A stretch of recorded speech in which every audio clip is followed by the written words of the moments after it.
Radhe Radhe, welcome back to my channel. তোমরা সবাই কেমন আছো? আশা করি সবাই ভালো আছো। তো তোমাদের আশীর্বাদে আমিও খুব খুব ভালো আছি। তোমরা এই যে জায়গাটা দেখো, তোমাদের কিছু মনে পড়ছে? এখানে আমি আগেও একবার এসেছি। আর এই জায়গাটা হচ্ছে মানে ওই নদী ধার, তোমাদের বলেছিলাম না, এখানে মানে খাল, বাট আমরা এটাকে নদী বলি কারণ খুব বড় তো পাশাপাশি, তাই জন্য এটাকে নদীই বলে ফেলি। তো ওই দেখো ওইখানে নৌকো আছে, মানে পাড়ে আছে নৌকোটা, দেখেছো তোমরা? এখানে আমি আগেও একবার এসেছি এবং খুবই মজা করেছিলাম, খুবই মজা হয়েছিল। মানে এই দেখো এই দিকটায় চাষ হয়েছে, এই জায়গাটা চাষ হয়নি এখনও, ওই দিকগুলোতে চাষ হয়ে গেছে। আর এই দিকে দেখো লোকের বাড়ি। তো আমি এদিকে এসেছিলাম কিন্তু এই দিকটায় আমি ঢুকতে পারিনি, তো আজকের আমি এই দিকটাই ঢুকছি। তো আজকের আমি যাচ্ছি আমাদের জমিনে সার মারতে। তো আমি তাই জন্য তোমাদেরকে দেখালাম চারিপাশের ভিউটা, দেখো কত সুন্দর। তোমরা দেখো চারপাশের পরিবেশটা কত সুন্দর লাগছে, পাখি, তারপরে এইদিকে দেখো ছাগল আছে, ছোটো ছোটো ছাগল বাচ্চা। আর ওই দিকটাই তোমরা দেখো, ওই যে ওটাকে ট্রলার বলে না, হ্যাঁ ওটাকে ট্রলারই বলে। ওই দেখো ওইখানটায় আছে।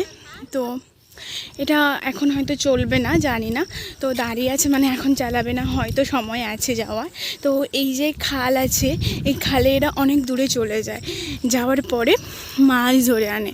তো তোমাদেরকে আমি এই মানে আগে মাঠ আছে, তারপরেই হচ্ছে ওই খালটা, তোমরা একটু ভালো করে দেখো। এই মাঠের পরেই যেটা দেখা যাচ্ছে ওটা হচ্ছে খাল, কিন্তু আমি কিভাবে যাব, এটা দিয়ে সম্ভব না যাওয়া। তো তোমরা আগে যদি আমার ব্লগটা না দেখে থাকো তাহলে গিয়ে দেখে নাও। আমি এইখানে এসেছিলাম, তো খুব সুন্দর জায়গা, ভিউটা কত সুন্দর, মানে এত সুন্দর একটা জায়গা, এখানে এসে না খুব শান্তি পাওয়া যায়। আর এই যে রাস্তাগুলো, এই রাস্তাগুলো আগে মাটিরই ছিল, এই রিসেন্টলি মানে 2-3 মাস মতন হলো এটাকে ঢালাই করে দেওয়া হচ্ছে। মানে পরপর সব জায়গাতে উন্নতি হচ্ছে, তো গ্রামটাও পরপর হয়ে যাচ্ছে। তো গ্রামের পরিবেশটা তোমাদের কেমন লাগে?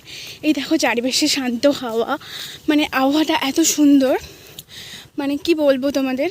আমি তো যাচ্ছি আমাদের ওই জমিনে সার মারতে, মানে ধান চাষ, মানে ওই চারা রোপণ করা হয়েছিল অনেক দিন থেকে, তো সার মারা হয়নি, তাই জন্য আমাদের চারাগুলো কীরকম অবস্থা হয়ে গেছিলো। এই দিকে দেখো, লক্ষ্য করো, এইগুলো কীরকম শুকিয়ে গেছে, তো একটু সার মারলে গ্রোথ হবে, তো ঠিক আবার হয়ে যাবে। তো তাই জন্য আমি এই দিকে যাচ্ছি। আর পরিবেশটাও খুব সুন্দর লাগছে, কি বলো তো, আজকে একটু রোদ হয়েছে, অন্যান্য দিন রোদ হয় না, একটু বেশি কষ্ট হচ্ছে। তারপরে আমি সাইকেল চালিয়ে এসেছি। আর আমার এই যে দেখো, এই যে আমার ব্যাগে এটা সার, এটা বলে 10-26, ঠিক আছে।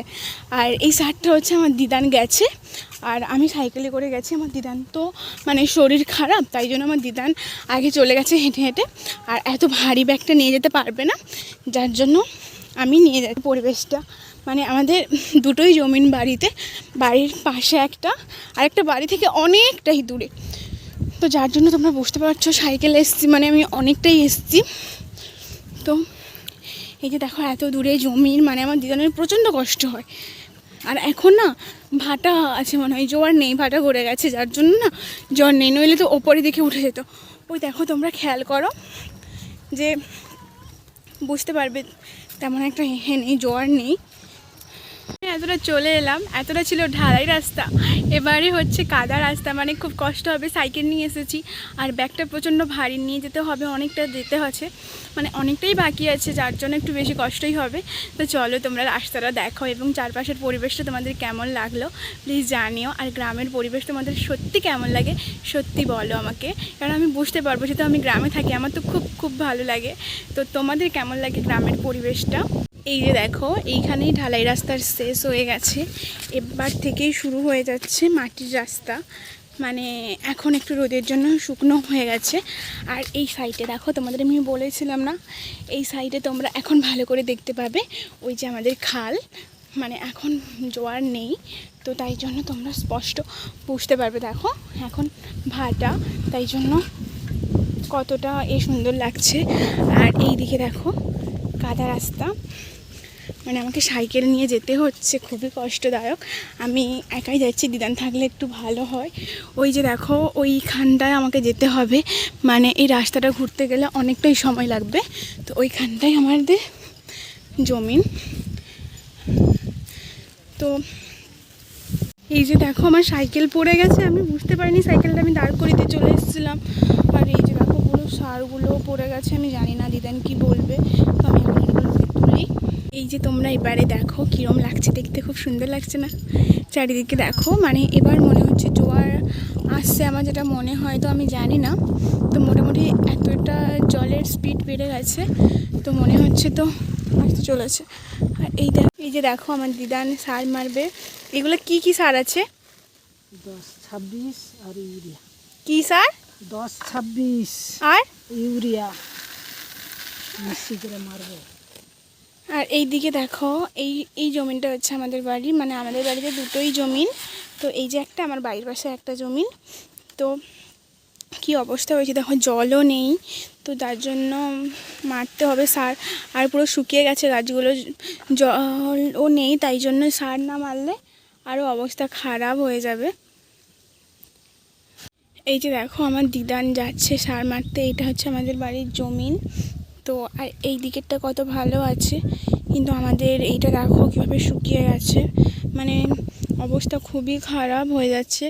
তো আমাদের এই রকম যদি হতে থাকে না, খুব কষ্ট হবে আমাদের ফসল, মানে কি বলো তো, এত কষ্ট করে করা হয়েছে, তারপরে যদি এরকম অবস্থা হয়ে যায় আর বড়ই হবে না। ওই জন্য সার মারা হচ্ছে, নইলে কী হবে জানি না, সার মারার পরে এটা কী অবস্থা হবে আমি জানি না। তো আমার দিদান আজকে সার কিনে এই প্রথমবারই মারছে, মানে জমিনে মারা হয় কিন্তু এই সময় না, ওই যখন গাছ বড় হয়ে যায় তখন পোকারও লেগে যায়, তখন সারটা দেওয়া হয়। তো নইলে ওই দিদান মারে না দেখেছি। তো এবছর জানি না এতটা হচ্ছে কেন। তো এই যে দেখো, ওই যে দেখো আমার দিদান সার মারছে এবার, মানে এবারে লাস্টকে চলে গেছে, মানে লাস্ট থেকেই তো মেরে মেরে আসবে, প্রথম দিকে মারলে অসুবিধা হবে, তার জন্য আমার দিদান লাস্ট থেকে চলে গেছে। তো লাস্ট থেকে মেরে মেরে আবার এদিকে আসবে। তো এতটা রোদের মধ্যে দাঁড়িয়েছে, আজকে প্রচণ্ড রোদ হয়েছে, গরমও হয়েছে, মানে প্রচণ্ড অসহ্য লাগছে। আমার দিদান এদিকে হাঁটুর কষ্ট, কালকে ডাক্তার দেখিতে গিয়েছিল, তো ডাক্তার বলেছে যে জলে মানে বেশি জল ঘাটাঘাটি করা যাবে না, বেশি পায়ের ওপরে প্রেশার দেওয়া চলবে না, কিন্তু এতটা কষ্ট করছে, মানে কি বলবো, খুব কষ্ট হচ্ছে আমার দিদানের, বুঝতে পারছি। কিন্তু আমি তো এগুলো পারি না, আমি জানিও না করতে, নইলে আমি দিদানকে একটু হেল্প করে দিতাম, যতটা পেরেছি আমি হেল্প করেছি। তারপর যখন আমি বাড়ি ফিরছিলাম তখন দেখলাম যে কতগুলো ছাগল বাচ্চা এবং তার মাও সাথে আছে। দেখো অনেকগুলো ছাগল বাচ্চা, তো লোকের বাড়িতে নিয়ে আসছিলো, দেখতে খুব সুন্দর লাগছিল, তাই জন্য তোমরাও দেখো গ্রামে কত সুন্দর লাগছে। দেরি হয়ে গেল, এখন বাজে প্রায় 11:30 মতন। এবার আমাদের সার মারা হয়ে গেছে, আমি আর আমার দিদান এবার বাড়ি যাব। তো তোমরাও সাথে থেকো, বাড়ি গিয়ে আবার অনেক কাজ পড়ে আছে, মানে এখনও রান্নার কিছু হয়নি, গিয়ে আবার সব কিছু করতে হবে, তো তোমরা সাথে থেকো। তো তারপরে বাড়িতে এসে আমি প্রথমে আমাদের বাড়িতে শুকনো লঙ্কাগুলো ছিল আমি রোদে দিয়ে দিয়েছি, এবং আচার ডিবা এবং আমচুরি ডিবাগুলো আমি রোদে বসিয়ে দিয়েছি, কারণ এতদিন প্রচণ্ড বৃষ্টির জন্য মেঘলা হয়েছিল, তাই জন্য আজকে প্রচণ্ড রোদ বেরিয়েছে। মানে প্রথম যেমন গরমকাল ছিল, গ্রীষ্মকালে যতটা গরম ঠিক তেমনই হয়েছিল, তার জন্য আমি এসেই আচার ডিবা আর ওই আমচুরি ডিবা আর লঙ্কাগুলো আমি রোদে দিয়ে দিয়েছি। তো এতটা রোদের কারণে, তো এগুলো অনেক সময় থাকার কারণে বর্ষাকালে এগুলো নষ্ট হয়ে যায়, যার জন্য রোদে দেওয়াটা উচিত, প্রায় মাঝে মাঝেই রোদে দেওয়া হয়, তো যার জন্য ভালো থাকে এবং একটা বাজে স্মেলও চলে আসে, যেটাও ভালো ঠিক হয়ে যায়। তারপরে যখন দেখি না দিদান এই যে আমাদের তোমরা দেখো এই যে ঝিঙেগুলো তুলে রেখেছিল, এই ঝিঙেগুলো আমি এখন দেরি হয়ে গেছে বলে আমি বেশি কিছু রান্না করব না, শুধু ঝিঙের তরকারি, ঝিঙে আলু, আর আমি অলরেডি রান্না বসিয়ে দিয়েছি। এসে অনেকটা দেরি হয়ে গেছে, এখন বাজে 1টা মতন, আর আমি এসে আমার প্রচণ্ড মাথাও ধরছিল, তাও মোটামুটি সব কাজগুলো সেরে নিয়ে আমি রান্না করতে বসেছি, কারণ রান্না না করলে তো অসুবিধায় পড়ে যাবো। আমার দিদান এতটা গেছে, আবার এসে খিদা পেয়ে যাবে, তো না হলে আমি না খেলে চলবে, কিন্তু আমার দিদানের ব্যাপারটা তো আলাদা, তো দিদান ওষুধও খায়। তারপরে মোটামুটি আমি রান্না বসিয়ে দিয়েছি। আমি আজকে বাদাম বেটে এই ঝিঙে আর আলু দিয়ে মানে পোস্তর মতন করব, দিদান বলেছে। আর মাছ আজকে নেই, তো তাই জন্য নিরামিষ, বেশি কিছু করব না, শুধু এটাই করা হবে, কারণ এতটা দেরি হয়ে গেছে আর এখন অনেক কিছু করতে অনেক সময় লাগবে। তো ওই জন্য মোটামুটি দিদা আস্তে আস্তে আমি তাড়াতাড়ি করে ফেলবো। আর তোমরা বলো আজকের ব্লগটা কেমন লাগলো।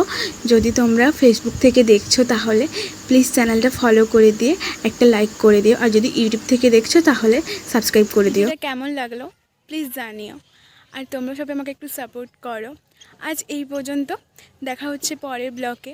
তোমরা সবাই ভালো থেকো, এবং ব্লগটা ভালো লাগলে একটা লাইক, এবং চ্যানেলে যদি নতুন হয়ে থাকো তাহলে একটু সাবস্ক্রাইব করে দিও। রাধে রাধে, টাটা।